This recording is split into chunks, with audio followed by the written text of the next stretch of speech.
Les pido por favor que vayan al libro de Éxodo, capítulo 3. Éxodo, capítulo 3. Y vamos a leer los versículos 13 y 14. Entonces dijo Moisés a Dios: he aquí, si voy a los hijos de Israel y les digo: el Dios de vuestros padres me ha enviado a vosotros, tal vez me digan: ¿cuál es su nombre? ¿Qué les responderé? Y dijo Dios a Moisés: yo soy el que soy. Y añadió: así dirás a los hijos de Israel: yo soy, me ha enviado a vosotros. Hace unos años yo tuve que viajar a Canadá por razones ministeriales y unos amigos, hermanos en la fe muy queridos tuvieron la gentileza de llevarme a conocer las cataratas del Niágara. Y mis hermanos, cuando uno se expone a un espectáculo natural como las cataratas, de manera espontánea surge un ¡wow! Aunque no sea pronunciado con la boca, pero que se produce en el corazón. Decir que aquello fue impresionante se queda corto de lo que experimenté ese día. Ahora, cuando uno se encuentra en situaciones como esas y contempla algo tan espectacular, uno no tiene que decirse a sí mismo: ahora debo abrir la boca y decir wow, porque eso sería lo más apropiado. Además de que no quiero que los hermanos que han hecho el esfuerzo de traerme a la catarata piensen que yo me he sentido decepcionado. No, mis hermanos, las emociones no funcionan así. Uno simplemente se detiene a contemplar ese espectáculo, millones y millones y millones de galones de agua cayendo por minutos arcoíris que se forman en el fondo de las cataratas cuando el agua rompe y se convierte en vapor, un ruido atronador, y en una forma natural uno dice ¡wow! Así funcionan nuestras emociones y así funciona nuestra adoración. Dios nos creó con la capacidad de experimentar asombro ante todo aquello que es hermosamente inusual. Pudiera darse el caso de que alguien visite las cataratas del Niágara y piense: ¿qué tiene de peculiar un chorro de agua que cae desde diferentes partes de la montaña? Pero en ese caso podríamos llegar a la conclusión de que este individuo no posee una idea muy clara de lo que está viendo, o de que su aparato emocional no está funcionando bien. Bueno, lo mismo ocurre con el ser de Dios. Hermanos, ¿qué se necesita para adorar a Dios? ¿Quiénes son aquellos que pueden adorar a Dios con más entusiasmo? Bueno, pastor, los que tienen en su iglesia un buen equipo de alabanza. Yo a veces me pregunto, yo no sé qué pasaría en muchas iglesias si de repente Dios hiciera el milagro de desaparecer a todos los músicos. A mí me encanta la música, me encanta que podamos adorar acompañados de músicos, pero ¿qué pasaría en muchas iglesias que aparentemente experimentan fervor en el tiempo de alabanza si de repente desaparecieran los músicos y nosotros adoráramos como ha adorado la iglesia de Cristo a lo largo de siglos, cuando no se podía adorar con instrumentos musicales? Mis hermanos, no es la música instrumental lo que nosotros necesitamos. Óigame, es bueno tenerlo. No es lo que necesitamos para poder alabar a Dios, para poder adorar a Dios. Es un sentido de asombro que se produce cuando nosotros entendemos quién es Dios. Sin asombro no hay adoración. Los que poseen un mejor entendimiento de quién es Dios y se deleitan en ello son los mejores adoradores que tiene la iglesia. Por eso alguien definía la adoración como el dulce eco de las excelencias de Dios en el corazón de su pueblo. ¿Qué es la adoración? Es el dulce eco de las excelencias de Dios en el corazón de su pueblo. Nuestro Dios es absolutamente inusual, porque no hay nadie como Él en toda la creación, nada que se le compare. Él es infinito en su ser, infinito en sus perfecciones, lleno de gloria, lleno de belleza, lleno de majestad, de modo que es imposible conocerle y contemplarle sin ser movidos a sobrecogernos y a proclamar y a querer expresar nuestra admiración. Es la deleitosa proclamación de la gloria de Dios. Eso es adoración. Así dice el Señor, Jeremías 9. No se gloríe el sabio en su sabiduría, ni se gloríe el poderoso en su poder, ni el rico se gloríe de su riqueza, mas el que se gloríese en esto, de que me entienda y me conoce. Que se gloríe en eso. Por supuesto, nuestra capacidad de entender a Dios es muy limitada. De hecho, el mismo Dios nos dice también en su palabra que su grandeza es inescrutable. Salmo 145. Ningún ser humano es capaz de comprender a Dios por completo. Y sin embargo, conocemos lo suficiente, dice el mismo Salmo 145, como para contar sus alabanzas a otras generaciones. Dice el salmista, en el glorioso esplendor de tu majestad meditaré.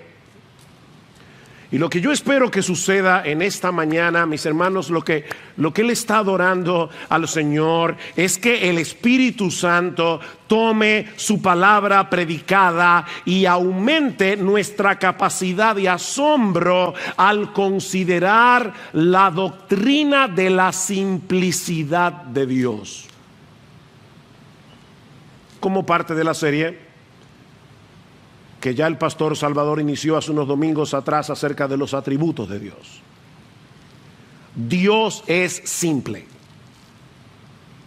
Lo que yo quiero, mis hermanos, lo que pretendo es que salgamos de aquí anonadados, sobrecogidos, al comprender un poco mejor quién es ese Dios que se nos revela en su palabra escrita y encarnada, y al que llamamos Padre, si es que hemos venido a Cristo en arrepentimiento y fe.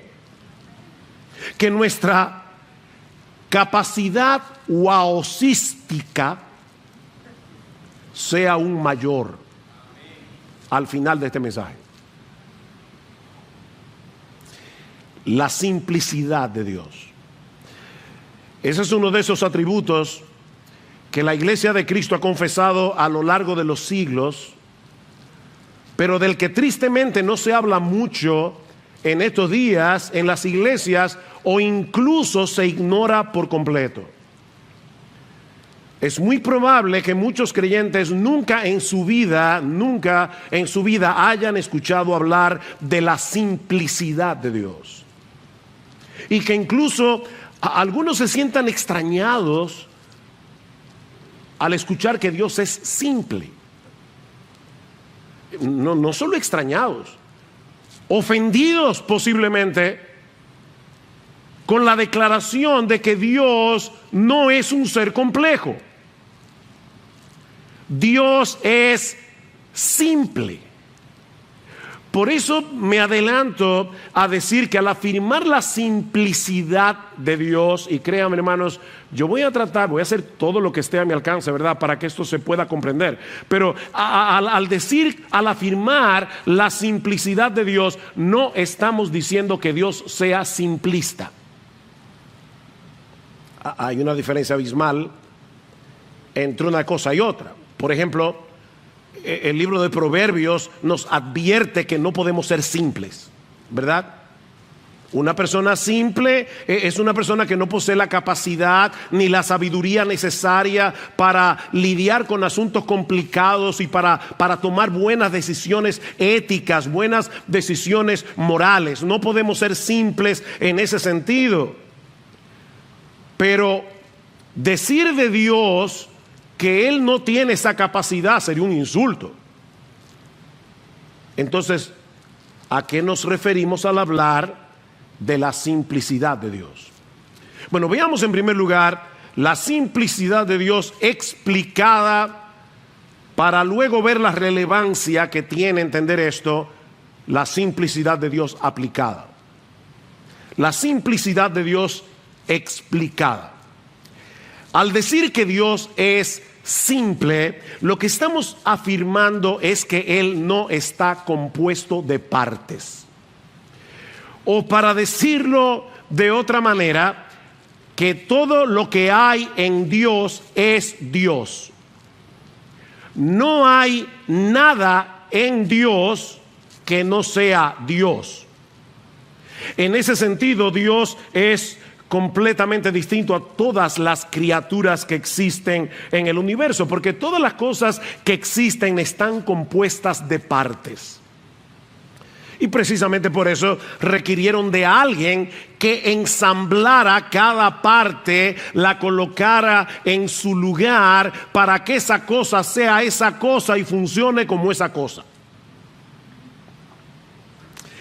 Leí recientemente que un Boeing 747 tiene 7 millones de piezas. 7 millones. Es un aparato complejo.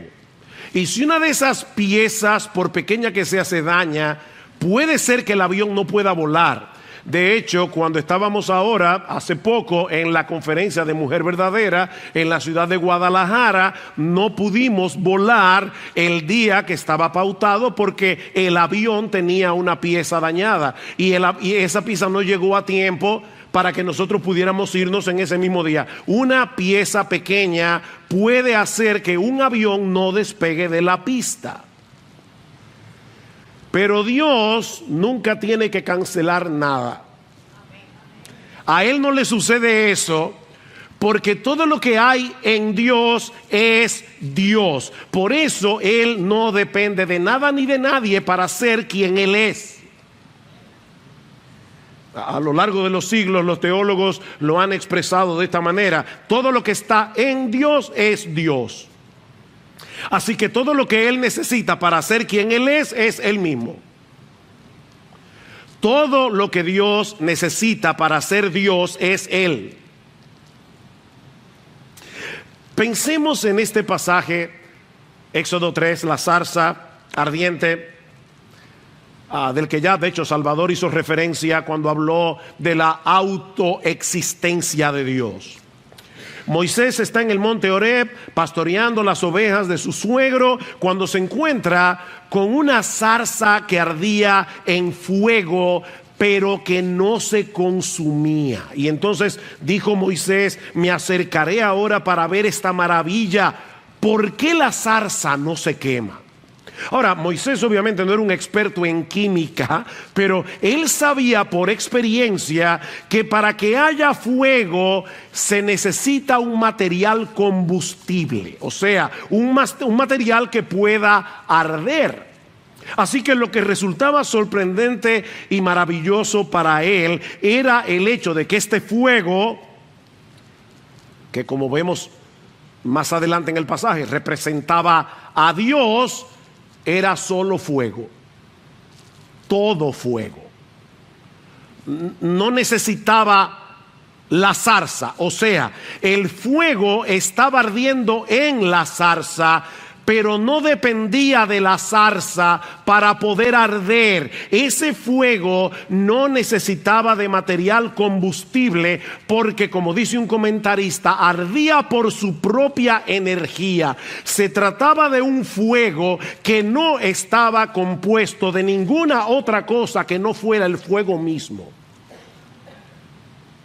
Ahora, no olvidemos en qué contexto ocurre este fenómeno.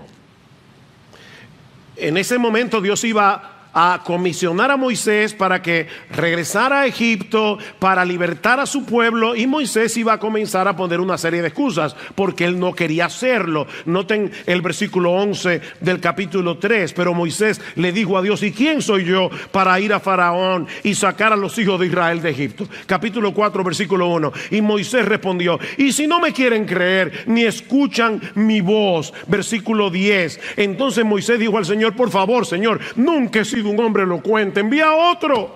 ¿Ven? Excusas, excusas, excusas. ¿Qué necesitaba Moisés en ese momento? Oh, pastor, obviamente levantar su autoestima. No, necesitaba saber quién era el Dios que lo estaba comisionando. Moisés no necesitaba autoafirmación. Moisés en ese momento necesitaba saber quién es Dios. Y precisamente eso es lo que Dios le revela. Dijo Dios a Moisés: Moisés, la pregunta no es quién eres tú, la pregunta es quién soy yo. ¿Y sabes quién soy yo? Yo soy el que soy. Así que cuando los hijos de Israel te pregunten: ¿y quién es ese Dios que te ha enviado a libertarnos de la esclavitud de Egipto? Tú le vas a decir: diles que yo soy, me ha enviado a vosotros. ¿Quién es Dios? Él mismo. Decía el filósofo español José Ortega y Gasset. No es una avenida, es un filósofo. Decía José Ortega y Gasset: yo soy yo y mis circunstancias. ¿Han oído eso? Yo soy yo y mis circunstancias. ¿Qué quería decir el filósofo español? Bueno, lo que él está diciendo es: mi yo es solamente un ingrediente, una parte de mi vida, porque también están mis circunstancias, el medio en el que se ha desarrollado mi existencia. Eso también tiene que ver con quién soy yo. Pero en el caso de Dios, Él es quien Él es. Las circunstancias no juegan ningún papel. Así como el fuego de la zarza no necesitaba ninguna energía fuera de sí mismo para arder, Dios no necesita de nada fuera de sí mismo, ni para existir, ni para ser feliz. Y era ese Dios autosuficiente, absolutamente independiente, la fuente de todo ser y de toda vida, el que estaba enviando a Moisés a liberar al pueblo. Dios no necesitaba a Moisés para hacer su obra, pero todo lo que necesitaba Moisés era a Dios. Dios no necesitaba a Moisés, ni a ti, ni a mí, ni a nadie. Pero tú, yo y Moisés necesitamos a Dios. ¿Se dan cuenta, mis hermanos, que esta no es una enseñanza meramente académica que deba reservarse únicamente para los teólogos? Esta es una verdad esencial acerca del ser de Dios que los creyentes necesitamos conocer para alimentar nuestra confianza y nuestra admiración por Él. Nuestro Dios es quien Él es, porque todo lo que hay en Dios es Dios mismo. Él no está compuesto de partes. Ahora, consideremos por un momento, primero, lo que eso implica en cuanto a los atributos de Dios, y en segundo lugar, lo que eso implica para la doctrina de la Trinidad. Los atributos de Dios. La Biblia dice que Dios es amor, santidad, justicia, bondad, omnipresente, omnipotente, omnisciente, eterno, inmutable y todo lo demás. Pero eso no quiere decir que cada uno de esos atributos sea una parte de Dios.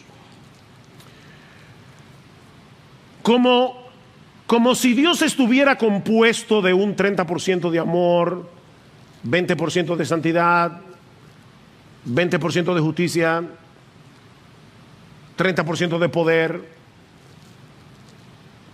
Los atributos de Dios, y créanme hermanos, ténganme paciencia, ustedes van a entender en un momento por qué esto es tan importante. Los atributos de Dios no son una parte de su esencia, sino que la esencia simple de Dios es todo eso en sí misma: amor, bondad, santidad, justicia, omnipotencia, etc. Tal vez nos ayude a hacer una comparación aquí. Seguramente todos nosotros hemos conocido a personas que son sabias y a personas que no lo son. ¿Sí o no? Sí. Bueno, la sabiduría no es una parte esencial de nuestra humanidad. O sea, se puede ser humano y no tener ni una pizca de sabiduría. ¿Sí o no? Sí. Se puede carecer de bondad. Hitler era ser humano, y Stalin, y Lenin, y Pol Pot, y Mussolini. Eran seres humanos, porque la bondad no es un atributo esencial de la humanidad. Pero no en el caso de Dios. Él no puede perder ninguno de sus atributos, porque cada uno de ellos es parte de su esencia única y simple. Por eso es que la Biblia dice en 1 de Juan capítulo 4 versículo 8 que Dios es amor. Dios es amor.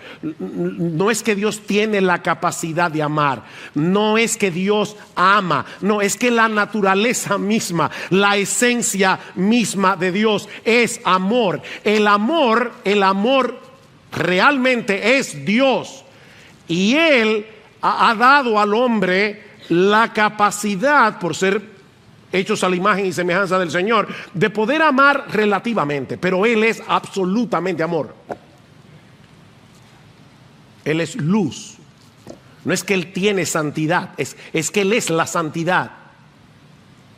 Y lo mismo podemos decir del resto de sus atributos. Por eso decía el teólogo Sinclair Ferguson que en última instancia Dios tiene un solo atributo: su divinidad. Uno solo. ¿Cuál es el único atributo de Dios? Que Él es Dios. Y Dios, en su esencia, es todo eso: amor, santidad, justicia, poder. Otro ejemplo que puede ayudar. Pensemos en un rayo de luz pasando por un prisma. Como probablemente ustedes saben, en 1666 el matemático y científico británico Isaac Newton descubrió que si un rayo de luz pasa a través de un prisma de vidrio, se dividía en los 7 colores del arco iris: rojo, naranja, amarillo, verde, azul, índigo y violeta. Ahora fíjense, esa luz blanca ya contiene dentro de sí todos esos colores, pero la identidad individual de cada uno de ellos no se hace visible hasta que pasa a través del prisma. El prisma separa los colores y nos permite apreciarlos, pero en realidad, no lo olviden, es un rayo de luz blanca. Bueno, mis hermanos, de la misma manera, cuando la gloriosa, majestuosa, hermosa, maravillosa esencia divina llega a nosotros a través del prisma de su palabra, a través de su revelación, nosotros podemos apreciar los diversos colores de esa esencia única de Dios. Y entonces vemos que Dios es amor, bondad, justicia, santidad, omnipresencia, omnisciencia, omnipotencia, inmutabilidad, eternidad, pero un solo rayo de luz. Por eso Agustín de Hipona hablaba de la simple multiplicidad de Dios. La simple multiplicidad de Dios. Necesitamos el prisma de las Escrituras para que ese potentísimo rayo de luz de la esencia divina pueda ser apreciado en diversos colores, porque de lo contrario, mis hermanos, nosotros no podríamos entender a Dios. Tú y yo no podemos entender cómo es posible que haya un ser simple, no lo entendemos. Por eso alguien decía, un teólogo que hizo su tesis, su PhD en la simplicidad de Dios, él decía, no hay una cosa más complicada que explicar la simplicidad de Dios. Eso rompe la cabeza de cualquiera. No podemos entender eso. Todos esos atributos son una parte esencial de su naturaleza. Es precisamente por eso, mis hermanos, que Dios es inmutable. Dios no cambia. Y otra vez, nos ayuda a pensar en nosotros los seres humanos. Una persona puede en un momento dado comportarse con cierta bondad y en otro momento dado ser un mezquino. Nosotros no somos lineales. No siempre somos todo amor, toda bondad, toda compasión. Porque recuerden, la bondad no es una parte esencial de nuestra humanidad. Pero Dios no puede dejar de ser bueno. Es imposible. Si Dios dejara de ser bueno, se autodestruyera. Porque es que la esencia de Dios, la única que Él tiene, es bondad, es santidad, es amor, es justicia, es poder. Dice el salmista en el Salmo 90, Señor, tú nos has sido refugio de generación en generación, antes que naciesen los montes y formases la tierra y el mundo, desde el siglo y hasta el siglo, desde la eternidad y hasta la eternidad, tú eres Dios. Tú eres en eterno presente, tú eres Dios. Él siempre es el mismo. Dios no puede ser menos de lo que es, ni tampoco más. Si yo le dijera a mi esposa, la quiero piropear, y le digo, hoy tú eres mejor que cuando nos casamos, sería un piropo. Si tú le dices a Dios que Él es hoy mejor que ayer, es un insulto. Ustedes no se han dado cuenta que a ningún salmista se le ocurre alabar a Dios y decir, wow, Señor, tú ahora eres mejor. Es que Dios no puede ser mejor de lo que Él es ya. Es imposible, porque Él ya es absolutamente bueno, absolutamente amoroso, absolutamente santo, absolutamente justo, absolutamente.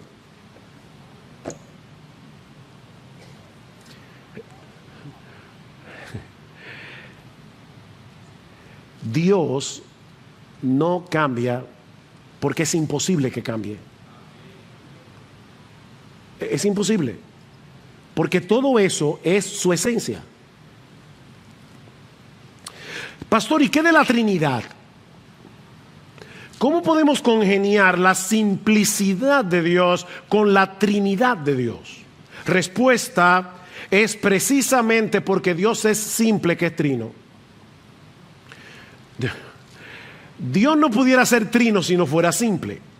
La Biblia enseña que la esencia única e indivisible de Dios, simplicidad, subsiste completamente en tres personas distintas: el Padre, el Hijo y el Espíritu Santo. El Padre es Dios, el Hijo es Dios, el Espíritu Santo es Dios, pero aún así no hay tres dioses, sino un solo Dios, porque los tres son una sola esencia. Si no fueran tres dioses. Pastor, de verdad yo eso no lo entiendo. Yo tampoco. Si tú y yo pudiéramos entender eso, seríamos Dios. Pero Él es más grande que tú y más grande que yo. Y qué bueno, porque si Él no fuera más grande que tú y más grande que yo, no pudiéramos escondernos bajo Él. Él es la roca eterna de los siglos.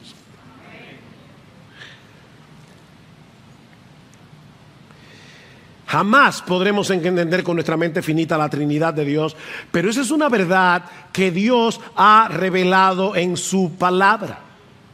Ahora, eso no significa, y aquí es que viene la parte importante, que Dios está compuesto de tres partes llamadas Padre, Hijo y Espíritu Santo. Un tercio el Padre, un tercio el Hijo, un tercio el Espíritu Santo. Como si cada una de las personas de la Trinidad poseyera un tercio de la esencia divina. De hecho, una vez escuché a alguien lamentablemente decir que la Trinidad, eso es fácil, se puede comparar con el huevo. O sea, el huevo tiene cáscara, yema y clara. La cáscara en sí misma no es el huevo, ni la yema en sí misma es el huevo, ni la clara en sí misma es el huevo. Es el huevo. O sea,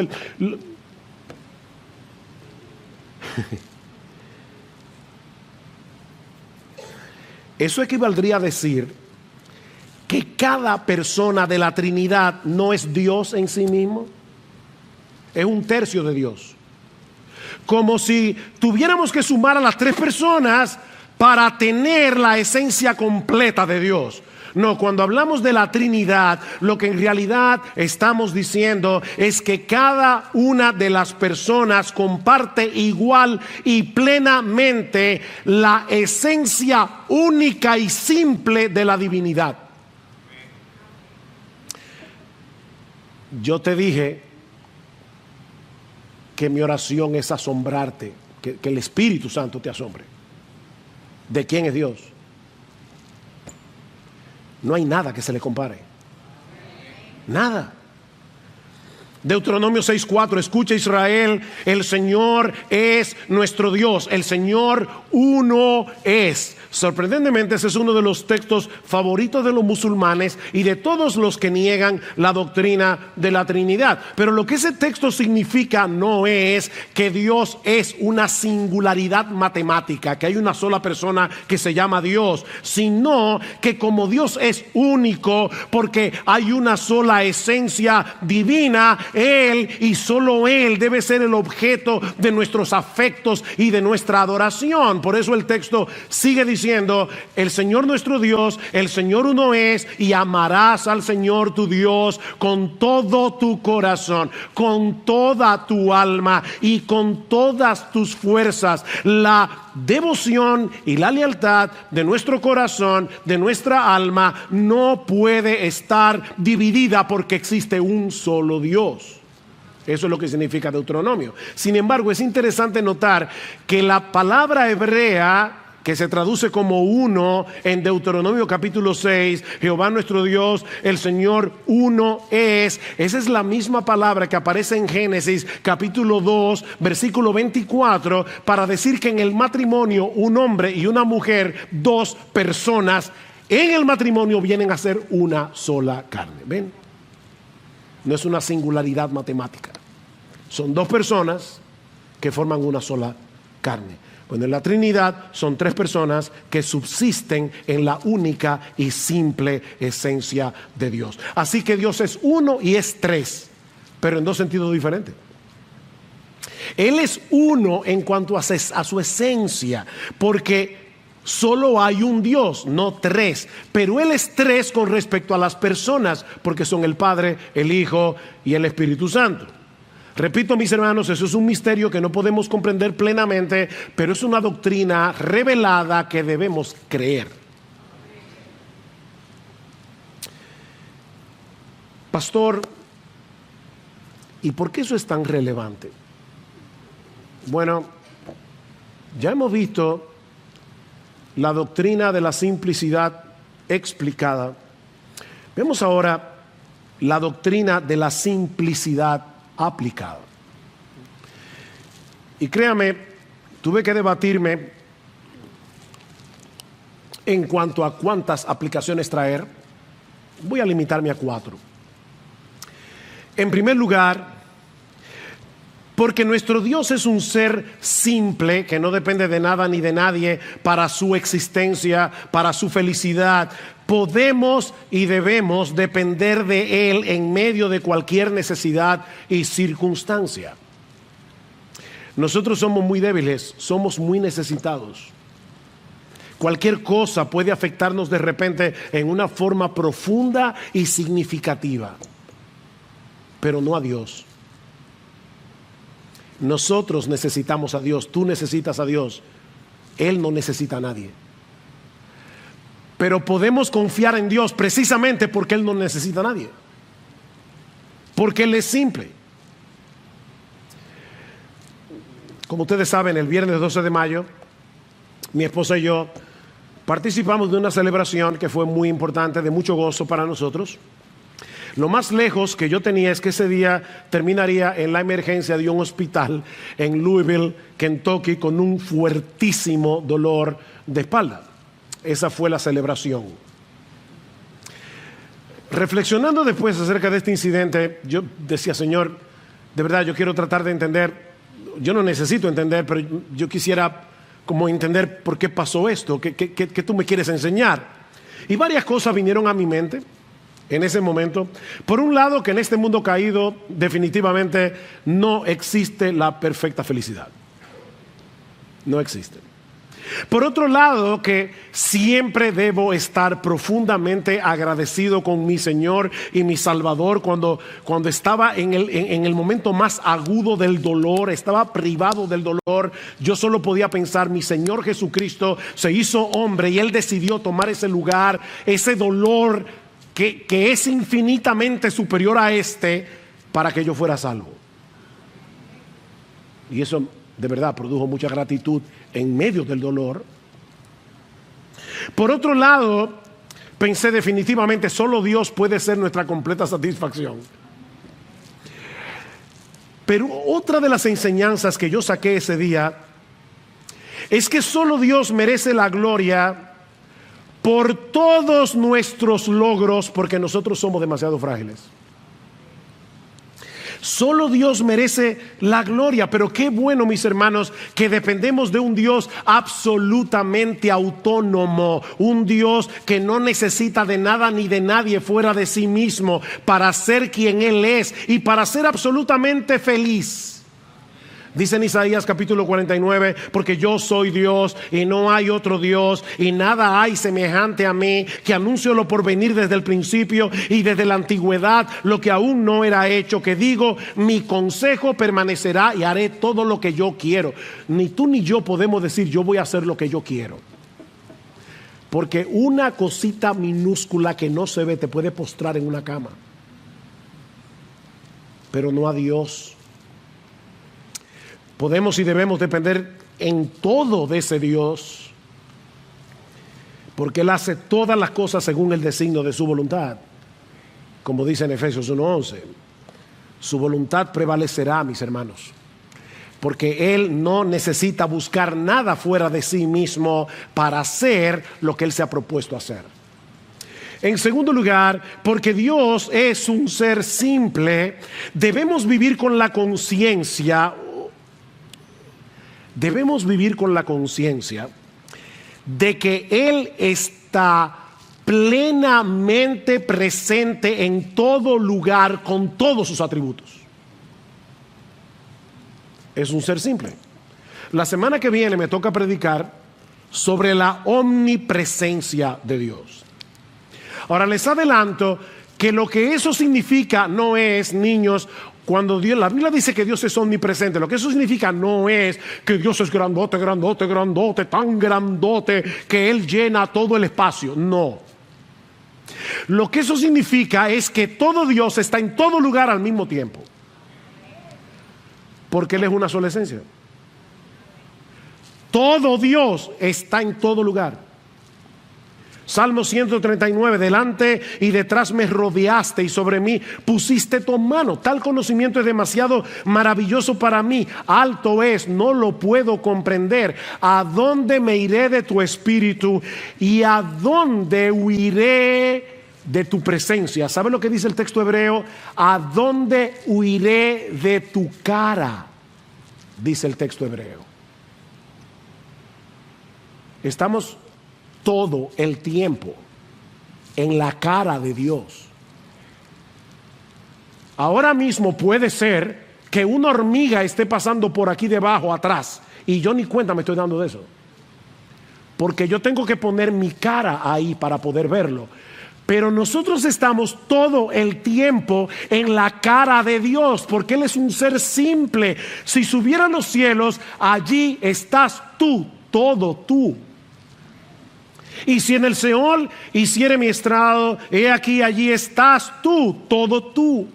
Si tomare las alas del alba y habitar en el extremo del mar, aún allí me guiará tu mano y me asirá tu diestra. Mis hermanos, Dios no está difuminado, Dios no está diluido por el espacio, como si por aquí estuviera algo de su amor y por aquí estuviera algo de su santidad y por allá estuviera algo de su poder y por el otro lado estuviera algo de su justicia. Todo Dios en todo lugar al mismo tiempo. Si eso no te asombra, yo no sé cómo asombrarte.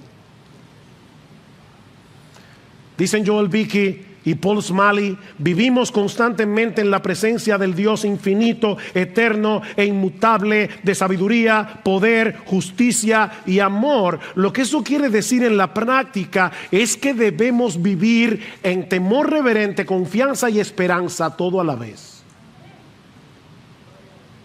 Temor reverente, confianza, esperanza, porque Él está plenamente presente en todo lugar con todos sus atributos.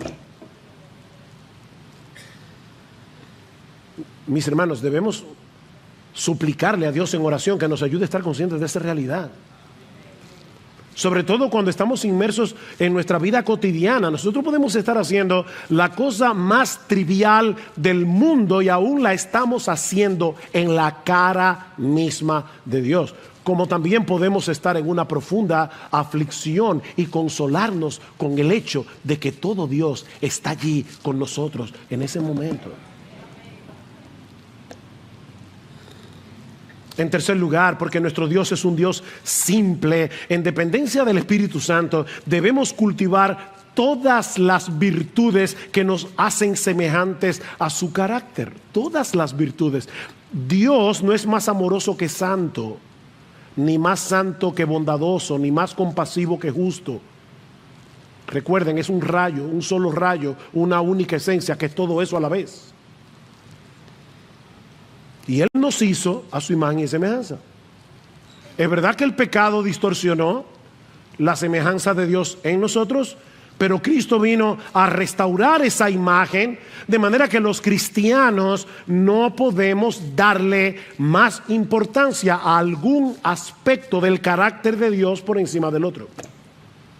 Tú no puedes decidir, yo voy a cultivar ahora el amor, y qué del gozo, y qué de la santidad, y que de la justicia. Es que tú no puedes tomar esa decisión. Es por eso que en Gálatas capítulo 5 versículos 22 y 23 se habla del fruto del Espíritu, no de los frutos del Espíritu. Es un solo fruto, porque ese solo fruto encierra todo el carácter hermoso y maravilloso de nuestro gran Dios y Salvador Jesucristo.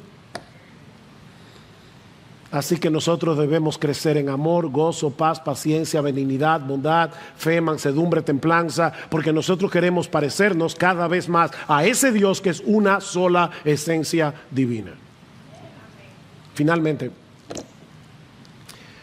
porque nuestro Dios es un ser gloriosa y maravillosamente simple, solo Él es digno, solo Él es digno de nuestra más ardiente devoción, lealtad y adoración. Solamente Él, porque en todo el universo no hay nadie como Él. ¿Recuerdan cuando un escriba le preguntó al Señor, ¿y cuál es el primer mandamiento de todos? ¿Qué hizo Jesús? Fue a Deuteronomio capítulo 6.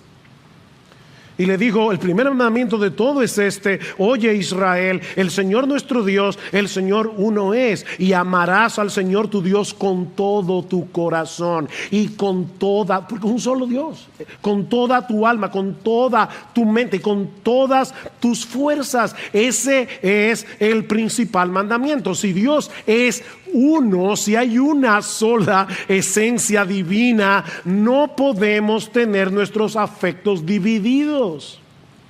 Debemos amarlo y adorarlo únicamente a Él con todo el corazón, no con una parte, con toda nuestra alma, con toda nuestra mente, con todas nuestras fuerzas.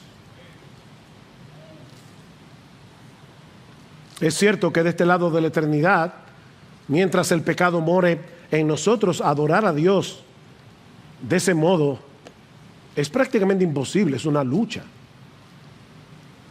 Pero en la misma medida en que se acreciente nuestro asombro por quien Él es, en esa misma medida aumentará el fuego de nuestra devoción por Él. Recuerda, mi hermano, mi hermana, que la adoración es el dulce eco de las excelencias